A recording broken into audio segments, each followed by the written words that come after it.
often wonder when I'll get over this. My fiancé and I were together for 6 years. I proposed to her during COVID, not knowing that she was already having an affair. When she accepted my proposal, it's baffling, right?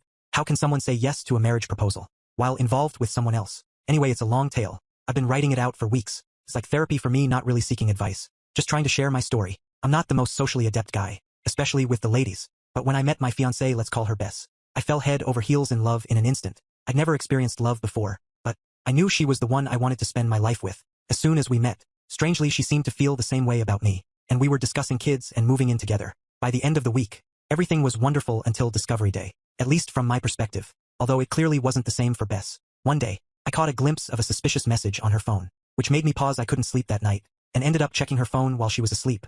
I'm quite tech-savvy, as I make a living from some mobile apps I developed. I'm not super wealthy, but I can comfortably take a year off, without financial hardship anyway. I didn't find concrete evidence, but I did uncover a lot of suspicious activity. Like deleted messages, there was also a Snapchat contact, with a lot of interactions, and pictures of a guy I didn't recognize. So I installed spyware to monitor her phone, opting for the most expensive service I could find, which even allowed me to remotely access the camera and microphone. The following day, Bess was scheduled to go on a 5-day business trip, which wasn't unusual given her sales job.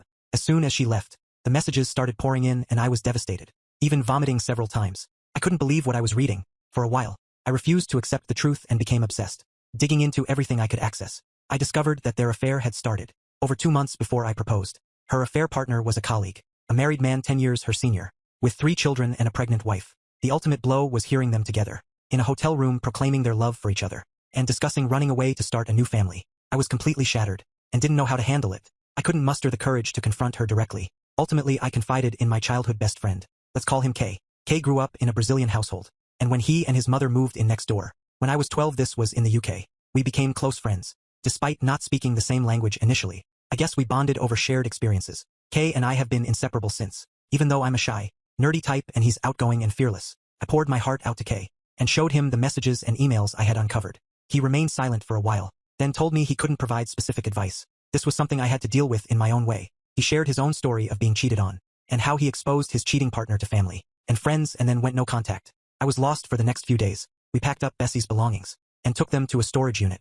We changed the locks on my apartment and prepared to pick her up from the airport. When she got into the car, she seemed cheerful and unaware that something was wrong with me. I just said I wasn't feeling well. Kay smiled at her and mentioned a fantastic surprise plan for her at her parents' house. I didn't utter a single word during the entire trip, trying to hide my feelings, enforcing a fake smile since Bess got in the car. The rest of the day felt like it was moving in slow motion. I'd already talked to our parents the day before and let them know we were coming over. I mentioned I had a surprise announcement to share. When we got there were hugs, smiles, and I almost changed my mind at that point. I really care about her parents. They've been incredibly kind and welcoming to me. Soon Bess was sitting on the sofa between her parents. Eventually someone asked about the big surprise, and Kay encouraged me to go ahead. I began by expressing my deep affection for her parents, and how grateful I was for their warm welcome into their family. Then I got choked up for a few minutes. I had a whole speech prepared, eloquent and well composed, but I completely forgot it, so I blurted out the truth.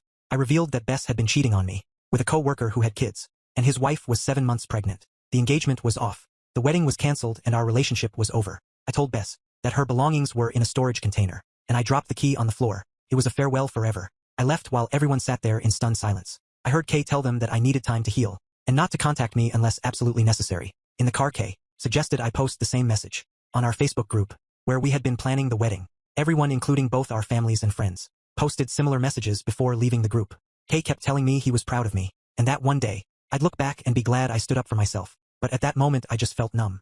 Nothing about the situation felt good or real. Our next planned stop was to visit the affair partner's wife. When she opened the door, I blurted out everything, without even introducing myself. I think she even slapped me at some point, as I handed her a thumb drive with the evidence. Her husband appeared from behind her. His wife immediately started yelling at him to leave and not come near her. He tried making excuses, but when he took a step forward, Kay confronted him saying, "You heard the lady, get out." After some back and forth, he eventually packed a bag and left. Kay talked to his wife for a while I was trying to process the chaos in my own mind. In the end, we were invited inside Kay's mother's house, and we agreed to stay there until her father could pick her up.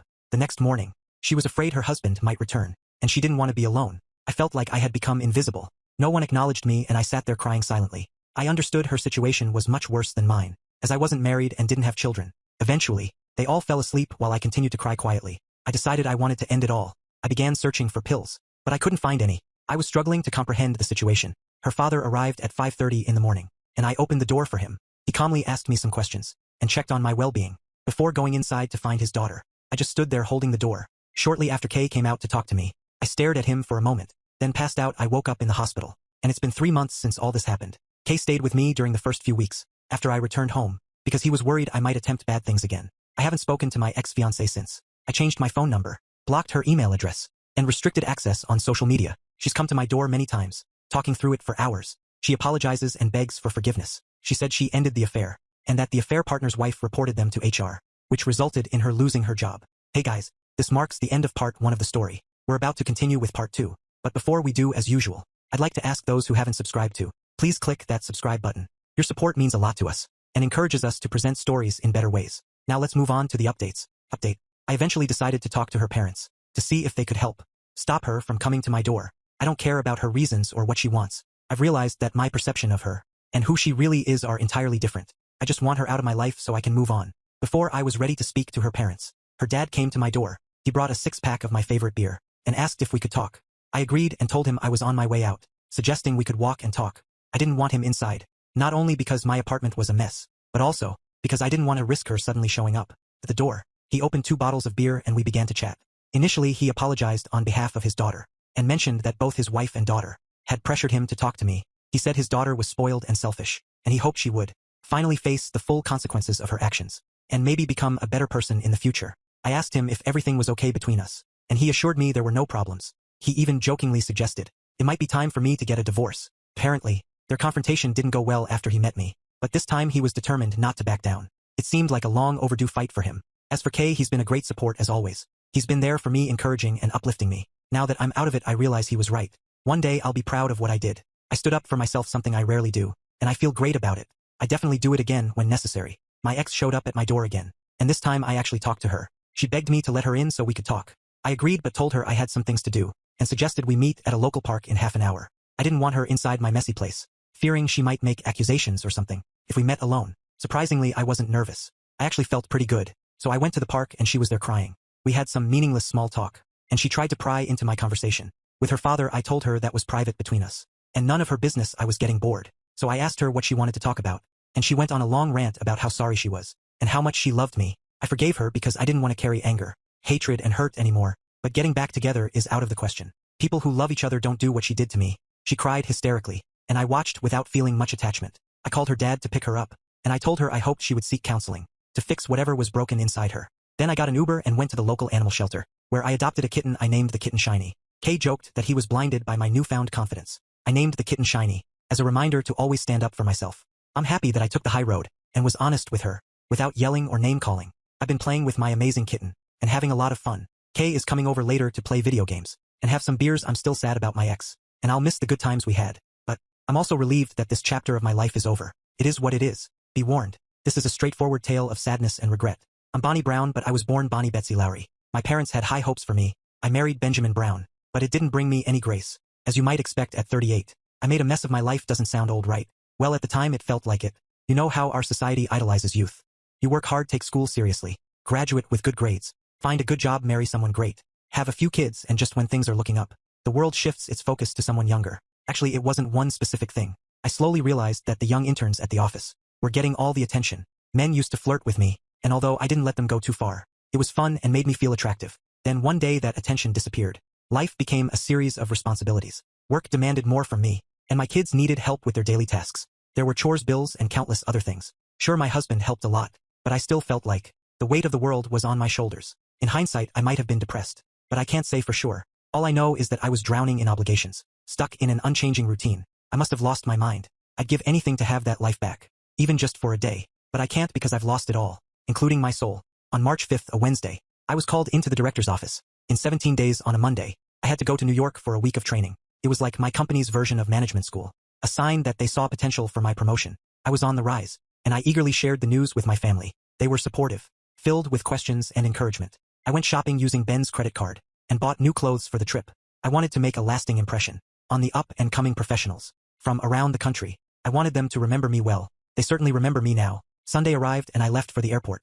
After a quick goodbye to my family, I thought they'd understand that I'd be busy with classes and staying at the hotel. I settled into my room, met some people during dinner and had drinks with Janet, Donna and Jim. Jim and I even danced. It was a refreshing change from my routine. and I convinced myself it was nothing special. But the guilt crept in, so I excused myself for the night. I realized I hadn't called home, but it was too late to make that call. Despite my emotions, I stayed focused on the classes. Every evening we met at the bar for drinks. I danced with many men, but Jim held my attention. I felt youthful once more. As the nights went on, Jim and I grew closer. Maybe too close. We danced for hours. And one night, we never even made it back to the dance floor. We even had a passionate encounter before parting ways. I felt young and reckless, as if I had no responsibilities. Occasionally guilt crept in, but Jim diverted my thoughts. Looking back, he offered nothing my husband couldn't provide. His kisses weren't romantic and his voice didn't soothe. All he gave were 2 nights of passion, and a quick encounter before leaving. On the flight home, returning to my life, reality wandered me hard. I had cheated on my husband, the man I loved, with a near stranger, and I did it without remorse. Worse, I did it in front of others, who silently judged me, not out of jealousy, but disappointment. In just a few days, my reputation would be ruined, and I'd be labeled as promiscuous in every office nationwide. It was only a matter of time before news of my actions reached my workplace. I worried about how to keep this from Ben. Even though he wasn't particularly close to my co-workers, he did attend company events occasionally, like Christmas parties and barbecues. Sooner or later someone would spill the beans. And then what could I do? Somebody would eventually spill the beans. And then what would I do? Even worse, what if I had contracted a disease? Dread consumed me for the rest of the flight. Felt like my fate was sealed, and it was just a matter of time before my life, my husband, my kids, and my home were all in jeopardy. I tried to think of a way to put that week behind me, but I couldn't. Adding to the stress, I didn't even have his cell phone number. He was just a man who desired me more than those young interns, someone I could enjoy for a few days, without any responsibilities. From that point on, I was walking on thin ice. The plane brought me closer to my fate, and I saw no way out, except to face it and deal with the consequences. I considered telling Ben, and throwing myself at his mercy. But what if he couldn't forgive me? I knew I could never forgive myself if I were in his shoes. When I finally got home, I knew that Ben would want. I'd been away for nearly a week, and turning him down would hurt him, but the fear ate away at me. What if I had contracted something during that week? If I gave it to Ben, he'd surely figure it out, and I'd be worse than anyone in his eyes. My heart raced uncontrollably, and for a moment, I entertained the thought of having a heart attack, hoping it would somehow spare me from the impending disaster. But luck was not on my side. The drive home was agonizing. With every mile, it felt like I was marching toward my own doom, and I had no way to stop it. As I walked through our front door, I hoped it would still be our front door. I was greeted by the joyful cries of Mommy's home. 3 children rushed to hug me, and my husband showered me with kisses. Everyone was smiling, eager to hear about my week, what I had experienced, what I had done, and what it was like. I nearly broke down right then and there, but I managed to keep my composure. What had I done? How could I tell them what I had done? I looked from child to child and saw nothing but love. My husband was thrilled by my return. Everyone was delighted to see me, and I was surrounded by love from all sides. I didn't deserve any of it. I had betrayed them all. I put on a brave face and told them all about the course, the meals, and the sights and sounds of the city. I left out the affair, how I acted in front of everyone, and my betrayal. From that evening on, I lived in fear of being discovered. And then the desire to be intimate came. I couldn't refuse without raising suspicions. I convinced myself that Jim wasn't a bad guy, that he was clean, and I resolved to be the best, most loving wife imaginable. I was determined that if Ben ever found out, his love for me would outweigh the anger and hurt, and he would forgive me. But I forgot one thing. Opus update. Fast forward 4 months, and I was starting to believe I had gotten away with it. I swore to myself I'd never repeat my mistake, never betray Ben and the kids. I was committed to being the perfect wife. Then one day, I came home expecting to prepare dinner for the family. The house was silent. There were no voices, no activity, none of the chaos I had once taken for granted. Instead, Ben sat quietly in a chair, looking dejected with tears streaming down his face. Ben, what's wrong, honey? Are you okay? I received an email at work today. It seems you must have angered someone at your office. Said something wrong, made them mad. Whatever you did, they really dislike you. What did I do? I usually get along with everyone. I don't know, I just got an email today, with some cell phone photos of you, at your training course. Remember when you went away for that week of training? It looks like you had a good time. It looks like the guy you were with had an especially good time. I heard my husband's words, and I wanted to deny everything. I wanted to tell him I loved him and only him, that there could never be anyone else for me but him. But I couldn't. My mind went blank, and I sat there with my mouth open, just staring into space. Was this the beginning of the end? Would I lose everything because of a week of foolishness? More than I had ever done before or would ever do again. Was my life as I knew it over? He had the proof. There were no pictures from inside the bedrooms, but he had photos of me doing things in public that I couldn't remember doing. He showed me the images, and pictures don't lie. I was dancing too closely with Jim, kissing him on the dance floor, and at our table. There was even a photograph of Jim's hand on my leg, and up my skirt as we sat at the table. It was over. My fate was sealed. I confessed everything and begged for forgiveness. Ending number 1. I had to try. Tears in my eyes, I said, Ben, I am so very sorry. I want you to know that nothing like this has ever happened before, and it will never happen again. Sweetheart, I love you so much. I love the life we have together. Please, please give me a second chance. I promise you won't regret it. I'll make you forget the one and only time I ever did something so stupid. You won't regret it, I promise. Believe it or not, that's exactly what my loving, amazing husband did or tried to do. He didn't ask for more details. He didn't make me recount my actions or explain why. He just sat there and cried for hours, as he slowly withered inside. I held him, kissed him, and assured him of my love, pledging to take away his pain and never hurt him again. I did everything I could to keep that promise. So I mentioned that I forgot one thing, right? I forgot that when you break a man's heart, you can't always mend it. This man who loved me unconditionally, who existed to make me happy, was broken beyond repair. He never smiled again. He never laughed again. We sometimes made love, but it felt like his mind was elsewhere, imagining me with someone else. I did everything in my power to heal him, but it was never enough. The kids grew up, got jobs, and moved away. We still slept next to each other, but there was a quiet sadness in the house. Eventually I realized that it wasn't just the physical affair that had ruined my life.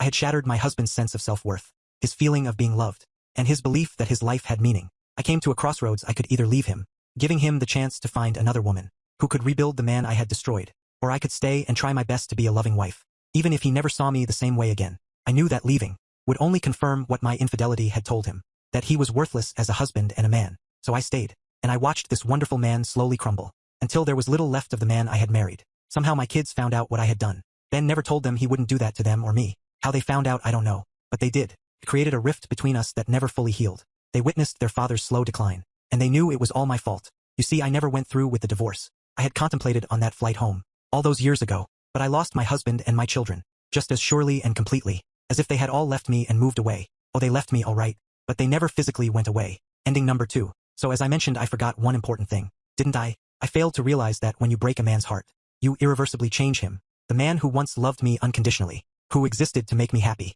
was now beyond repair. He tried. Really tried. We had conversations. I poured my heart out and we even sought counseling. All I wanted was to see him happy again, to wipe away the pain and disappointment I had brought into his life. But 6 months later we decided to call it quits. I would have done anything to make him happy, for the rest of my life to make him forget. However, he had nothing left. I had taken it all from him and cast it away. Ben didn't move far, and he remained a part of our lives almost every day. Yet he was no longer my loving husband. He devoted his time and heart to our kids, and remained polite to me, but the joy and love were gone. Betrayal has a way of erasing a man's view of his wife as something special and unique, transforming her into something ordinary, something to be scorned. I never remarried or dated. The man I loved stayed in my life, though at a distance, and that was enough to sustain me. Ending number 3. 6 months later, it seemed like we were on the path to recovery. Those had been 6 tough, guilt-ridden months. Life at home was far from normal, yet the anger had subsided, and both of us cried less often. I'm certain there were moments when he considered giving up, but he never did, and I wouldn't either. I was ready to apologize for the rest of my life. However, in a therapy session, there came a day when Ben turned to me, with a profound sadness in his eyes, and said, "You messed up, but it's time to stop now. I don't need your apologies anymore. I hope you never stop feeling remorse, but we both need to move forward." At that moment I thought it was the end for us. The words "move forward" echoed in my mind, and I was convinced he was asking for a divorce. But then he continued, "I love you, Bonnie. I despise what you did, and if I ever see that guy again, I might want to punch him. But I want the woman I married back in my life. I want her back in my bed, to see her smile and hear her laughter. I want to grow old with her. We'll never forget what happened, but we can try to forgive." Tears welled up in his eyes. The rest of that session remains a blur in my memory. I clung to my husband, hugging and kissing him, crying and thanking him over and over. I was so afraid when he started speaking that I couldn't let go of him, fearing it might be the last time. There were moments when I could see the pain in his eyes, and I understood what he was thinking. We never needed to say a word. I would simply go to him, stand beside him or sit next to him, hugging him as if it were our last embrace, waiting until I saw him smile again. It always brought tears to my eyes even now, because I know he carries that pain with him. I hurt this man deeply for no good reason, yet he forgave me. I will spend the rest of my life being the wife he truly deserves, and offering prayers of gratitude for the second chance I received. On that significant day in August 2005, my friend, an 18-year-old high school graduate, burst into the door of our cozy 2-room apartment, and I couldn't believe my incredible luck. Her lifelong dream of becoming an actress had always seemed quite achievable to me, given her undeniable beauty and exceptional talent. This was unsurprising, considering her vibrant cheerleading background and active involvement in various school drama productions throughout her school years. With her whole future ahead of her, the acting profession appeared to be a reachable reality. While my girlfriend had always been resolute about pursuing a career as an actress, I was still contemplating the direction of my own life. I wasn't particularly interested in college, and was content working at McDonald's, allowing my girlfriend to take the lead. However, that day marked a turning point filled with excitement. She shared the news that she had secured a minor role in a highly acclaimed blockbuster film. It was an incredible development. Though she only had 2 lines to deliver, it felt like a monumental step toward fulfilling her dream. She explained that the lead role in this fantastic opportunity was being played by a regular customer from Hooters restaurant. After promising her a role, and even booking a ticket to St. Vincent and the Grenadines, I unquestionably believed in the opportunity that had arisen. Despite my naivety, I refrained from asking how she had managed to land such an incredible chance. In the evening we gathered with friends to celebrate this momentous occasion. Each moment brought us closer to the allure and grandeur of Hollywood. Eager to have me accompany her on this journey, she reached out to a mysterious sponsor, who generously purchased a ticket for me as well. Her happiness was infectious, and I had never seen her so elated before. Upon arriving in St. Vincent and the Grenadines, we were met with opulence. Checking into a luxurious hotel for 4 days was a thrilling experience, while my girlfriend was occupied with her scenes. For 2 of those days I didn't mind. I made the most of the opportunity, soaking up the atmosphere of stunning beaches and basking in the warm sun. The remaining days felt like an uninterrupted vacation, filled with beach excursions, lively parties, and even encounters with celebrities involved in the film production. It was like a dream come true. All of this served as motivation that fueled our desire for the glamorous lifestyle that the film industry offered. Upon returning to Pennsylvania, we couldn't shake off the allure of that world. We knew that our path led to Los Angeles, where my friend could wholeheartedly pursue her dreams. In the film industry, her time in St. Vincent and the Grenadines had allowed her to forge valuable connections with influential individuals. Furthermore, she firmly believed that, upon our return to Pennsylvania, we should use the $15,300 she earned to embark on this incredible journey. Using a portion of her earnings from the film, we managed to secure a modest apartment in Los Angeles. Brimming with hope in anticipation, we were stepping into a new chapter of our lives. Days turned into months and my girlfriend faced the challenging task of securing significant film roles. In this bustling city every morning, she woke up early and attended auditions, in the hope of achieving a long-awaited breakthrough. Unfortunately, she mainly came across minor roles in local business advertisements that offered meager compensation, falling short of our expectations. As her earnings from the movie role began to dwindle, we found ourselves needing to invest in new clothing and photographs for auditions. Recognizing the need to support ourselves, I decided to take a job at a fast food restaurant. It may not have been glamorous, but provided us with the opportunity to start earning money and sustain our livelihood. As our savings dwindled, I witnessed her hopes and dreams gradually fade in her eyes. Every evening we returned home, burdened by the weight of rejections and disappointments, as she came face to face with the harsh realities and fierce competition of the film industry. In Los Angeles, in our small Pennsylvania town, she had been considered the epitome of beauty. But in this sprawling city, beauty was commonplace. Months turned into nearly a year, and she still couldn't secure a substantial role for herself. The clothing she bought was now secondhand, and prospects for advancement seemed uncertain. Eventually she took a job as a shopping mall model, a significant departure from our lofty aspirations. Nevertheless, it allowed, albeit with difficulty, for the bills to be paid. During this period, I found my own path in life as a fitness trainer, balancing 2 jobs, one at a restaurant and the other training numerous clients. I aimed to provide stability and support. Our lives were consumed by individual pursuits, and as a result we seldom found time for each other. Our dreams of success in the entertainment industry appeared to be slipping away, overshadowed by the demands of our busy lives. With each passing day, our dreams seemed to grow more distant. The unforgiving nature of the film and entertainment industry began to wear down my girlfriend's spirit, and I could only helplessly watch as she confronted the harsh reality that achieving success in Hollywood was far from the easy dream we had once envisioned. As time passed, her excessive spending drained our finances completely, and we began to struggle to make ends meet. I became increasingly frustrated with her for depleting our savings at an alarming rate. Finally, we managed to replenish our depleted savings. It happened unexpectedly, when I was rummaging through her purse, searching for something, and stumbled upon a bundle of $1,500. Intrigued, I couldn't help but inquire about where she had obtained such a large sum of money. She appeared flustered, but explained that a photographer she met at the mall had invited her to take pictures at his lavish mansion. I couldn't resist asking why she hadn't mentioned it earlier, to which she replied that she had intended to, but somehow forgot. Curiosity got the better of me, and I continued my questioning, wanting to ensure the legitimacy of her earnings. She assured me that everything was fine. However, as she spoke of her best photos and posing in various outfits for professional photographers, doubt began to creep into my mind. Despite our naive understanding of the industry, I couldn't ignore suspicions about the potential for exploitation or ulterior motives. After all, we had heard stories of people in Hollywood willing to pay exorbitant sums for almost anything. I grew curious and asked her to show me the photos. To my surprise, she mentioned that producers rarely provided copies, and it would take some time before anything would be known about the photo shoots. In my naivety, I accepted her explanation, without delving deeper into the matter. This situation persisted for the next 2 years. She frequently returned home late at night, attributing it to earning money by frequenting clubs and occupying VIP seats. She often claimed that her involvement in these projects was limited to gatherings in the VIP section. In other instances, she explained that some producers preferred conducting auditions and shooting scenes during the nighttime.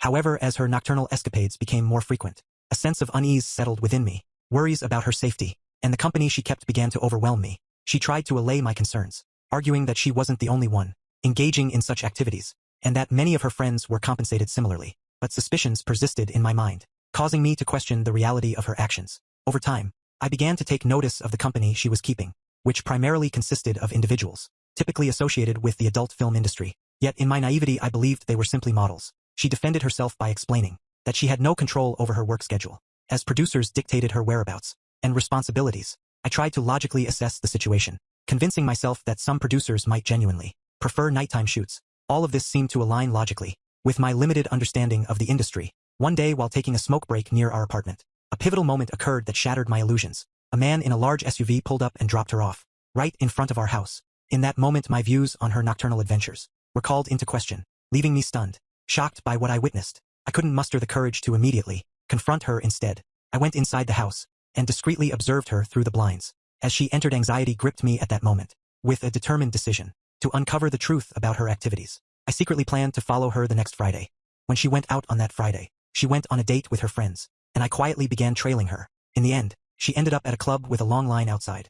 To my surprise, the club's promoter granted my girlfriend and her friends special privileges, allowing them to bypass the long queue and enter the establishment swiftly. In my quest for answers, I reluctantly had to bribe a bouncer generously to gain entry. Inside the club, I carefully scanned the crowd, desperately searching for her. Finally, I spotted her in the VIP section, chatting animatedly and enjoying drinks with her friends. It seemed to match her earlier explanation, and I lingered there for a while. As I began to grow tired and prepare to leave, doubts about the man in the SUV still nagged at me, but those doubts quickly vanished when I realized it was just an Uber Black, and I felt foolish for suspecting betrayal. After scolding myself for being paranoid, I convinced myself that everything was fine and returned to my normal routine. At the time I worked as a fitness trainer and also dabbled in multi-level marketing, selling dietary supplements and insurance. Thankfully, my average earnings covered rent and my living expenses. When I took charge of managing my own finances, couldn't help but notice changes in my girlfriend's behavior and appearance. She became more secretive about her financial matters, which raised concerns for me. Occasionally she displayed aggression toward me, only to apologize later claiming it was unintentional. Furthermore, she started concealing her finances and paid less attention to her spending, leaving me questioning her financial habits. Despite initially trying to brush these concerns aside, couldn't ignore the significant decline in her financial stability. She began losing a considerable amount of weight, hardly ate, showed signs of excessive nervousness, and experienced sleep problems. She often slept for extended periods, causing me to worry about her well-being. In my attempt to address her health issues, I made sure she ate properly, attributing her behavior to stress. However, one night as I woke up, I noticed she wasn't in our bed. Baffled, I followed the noise coming from the bathroom. Driven by anxiety, to my horror, I discovered my girlfriend using a prohibited substance. In the bathroom, I stumbled upon a stash of illegal substances, which caught her by surprise. In a panic, she attempted to hide everything, but ended up spilling it on the floor. Her desperate actions to salvage the substances resembled a beggar clutching at scattered money. It marked a turning point in our relationship. Overwhelmed by emotions, both of us broke down in tears. She sincerely apologized and pledged to seek help and undergo rehabilitation immediately. It felt as though she had journeyed to Los Angeles, but lost not only herself, but also our connection along the way. Unflinchingly addressing her issues, she bravely kept her promise and checked into a rehabilitation center. The very next day, throughout her month-long stay at the clinic, she displayed genuine remorse and determination, clinging to the hope of overcoming this dark phase and resurrecting her dream. When she completed her rehabilitation program and returned home, she appeared revitalized and filled with newfound strength and resolve. A wave of relief washed over me. Her return was particularly significant. As my birthday approached, we had a tradition of going all out for each other's birthdays, always striving to outdo ourselves and create unforgettable celebrations. One day she came home, casually tossing her purse next to me, and went to the bathroom. Curiosity got the better of me, and a few days before my birthday, I decided to search her bag. To my astonishment, I stumbled upon a CD labeled Pilot, and excitement and anticipation surged through me. Without hesitation, I popped it into the DVD player, eager to discover its contents, anticipating it might be a surprise related to me, or perhaps footage of a screen test she attended.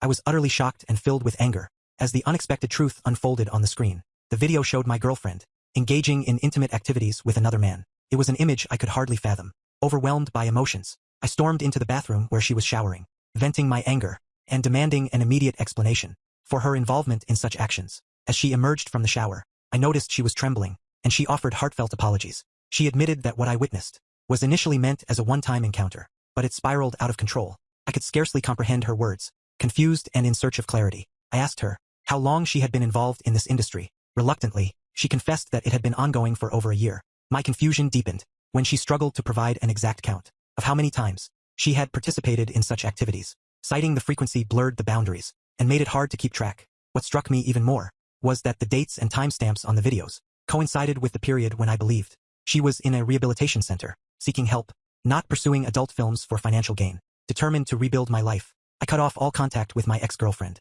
and focused on my career as a fitness trainer. and my involvement in multi-level marketing. Unfortunately, the latter turned out to be a pyramid scheme that was eventually shut down by authorities. Dashing my hopes undeterred, I decided to invest my savings in opening a gym. However, the high expenses in California posed a significant challenge. Opting to join the Planet Fitness franchise, I seized the opportunity to open a small gym in my Pennsylvania hometown before leaving California. Wanting to be transparent, I reached out to my ex-girlfriend to inform her of my departure. Despite our breakup 6 months earlier, our connection remained strong, and our phone conversations stirred up emotions in both of us. She spoke of feeling abandoned, emphasizing that I had brought her to California and then abandoned her when she needed me most. Her words left me speechless, and I found myself immersed in memories of our shared youth and the dreams we once held together. Having made the decision to return to my hometown, I took the initiative to establish the Planet Fitness Center. As the business began to thrive, I also found solace in close relationships that brought joy and fulfillment back into my life. However, over time, I heard unsettling rumors that my ex-girlfriend